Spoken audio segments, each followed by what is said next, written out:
तो हेलो भाई और भौणी मैंने आपण मैंने जदि ओडिशा कृषक पोर्टाल अप्लाई करना कि पंजीकरण करना जल्दी जाकि पंजीकरण कर दिंतु ता द्वारा बहुत किसी बेनिफिट मिलता है। आउ आपन जदि कृषि आपन जदि एथिरे न अप्लाई करती तो आपनकर बहुत किसी असुविधा हो पारे। से असुविधा उपर मु गोटे वीडियो बनईची आपन मोर लिंक डिस्क्रिप्शन में देदेवी आपन जाकि देखि नेबे। किंतु आज ये वीडियो जदि आपन मैंने अप्लाई करना तो अप्लाई करने कौन कौन डॉक्यूमेंट आपन दरकार मु ए विषय आपको डिटेल जनईदेवी। चलते जाना कौन कौन डॉक्यूमेंट दरकार।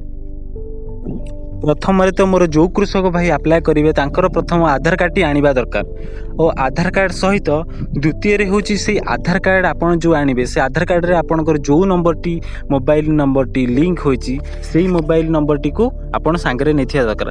तृतीय हूँ आपनकर बैंक जोठी पैसा आसीबो कि ट्रांसफर हबो से बैंक खाता टी को आपन नेथिबे कारण अकाउंट नंबरटा लागिवो।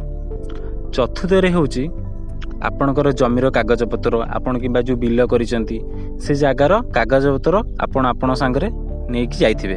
जदि आपण पशु जातीय चाष करुथिबे जेमती आपण फार्म बनिथिबे गाई रखिथिबे किंबा आपण माछ चाष करथिबे तो आपण से पशुर टैग मध्ये नेकी जाई परिबे।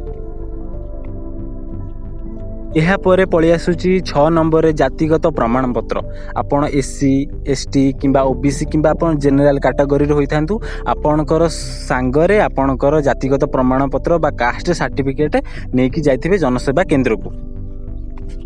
जदि वीडियोटी भल लागिची लाइक करिवे शेयर करिवे और सब्सक्राइब करिवे। रहूची जय जगन्नाथ।